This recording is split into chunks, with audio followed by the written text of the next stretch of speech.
Well, then he looked up into the tree, and what do you think he saw? This is our story time, and the wonderful Marcy Bates is doing a story with our children here relating to their one-to-one concept. And the story is called Caps for Sale. Children are taught, and the children learn that each cap goes to each monkey, and that there's a branch for each monkey in this story. He didn't know what to do.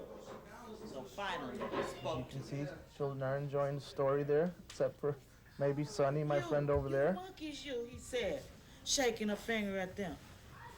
You give me back my That's cap. Michelle, who also assisted me that morning. Reading books is very helpful because it does reinforce the concepts that the children have been learning as they engage in their own activities. And the books do help. Yes, they do. They do help. You monkeys, you better give me back my cap. They shook their hands back at him and they said, that story is good because it allows the children to get involved with the story also. I noticed the children making sounds to that. Yes. And after a couple of times, some of these children are, they love the story so much that they would want to ask you to read it twice or 3 times a day.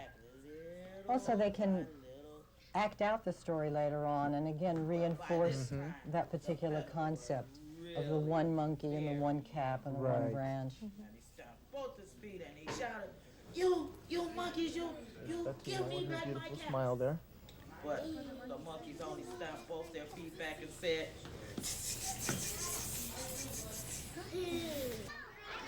something that looks like And here I am sitting with Chuma in the manipulative area.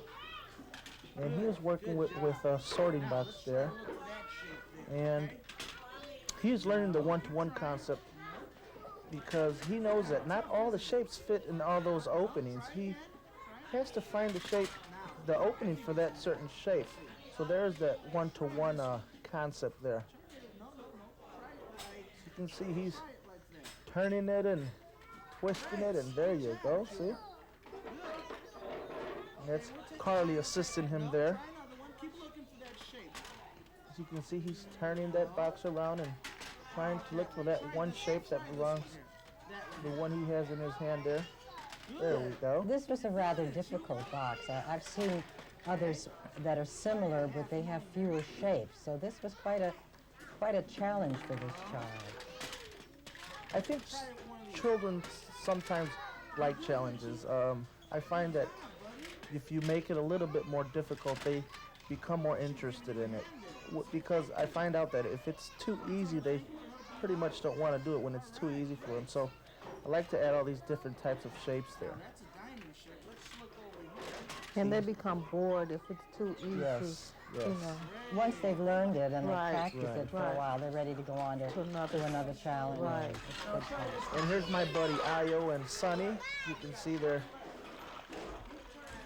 Well, I thought of this as one-to-one correspondence because they had matched one animal to each truck. Right. Yeah. And then they began to play with them and ride them around. And I believe Ayo has a gorilla in there, and Sonny has a lion. Yep, he's got one lion. That's that fell apart there. They're gonna put it together there. I believe there's a one-to-one concept there as he's putting that piece into that hole there. There we go. And we decided to pick it up. Okay, now it's your turn. And this is Michelle, and this is what we are playing the fruit matching game. And children learned a one-to-one concept here as we place the cards down, and she knows that each fruit that Michelle has given her goes to a certain card. There's a sequence in this kind of learning too, because you begin by having the children match object to object, Right. and then object to picture, and then finally here, picture to picture. Right. So they progress then through this type of learning. As you can see, there we go. She found it. What's next? she knows that this one thing goes with that With one that thing. one.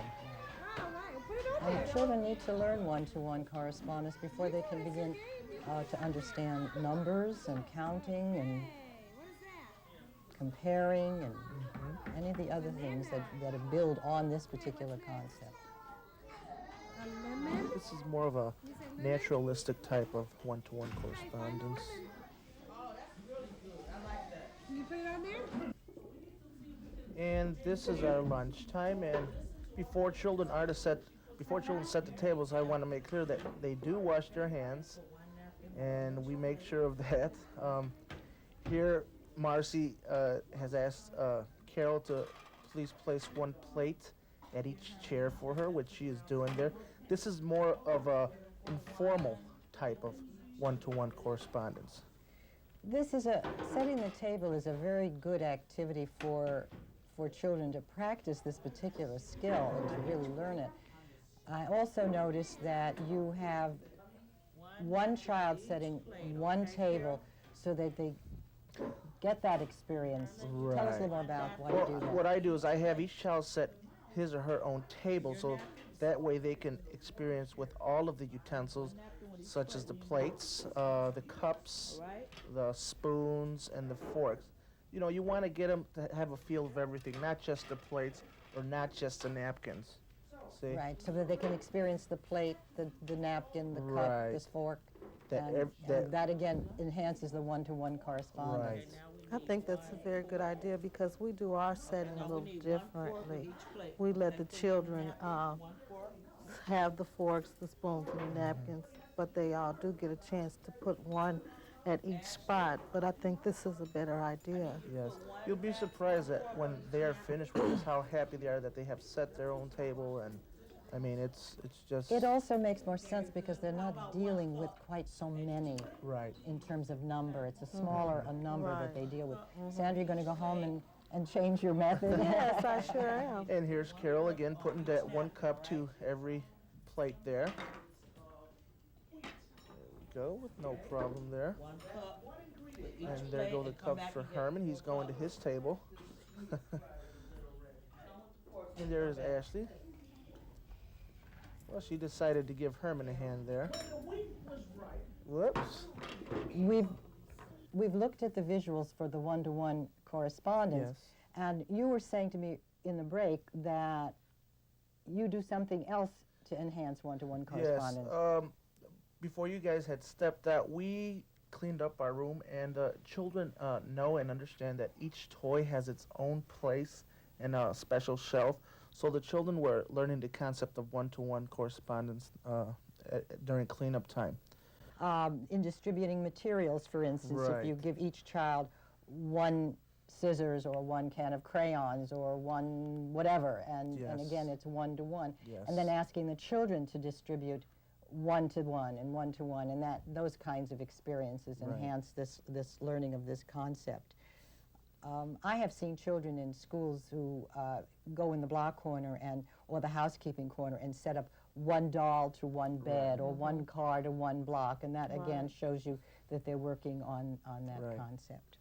Was there anything more that we wanted to?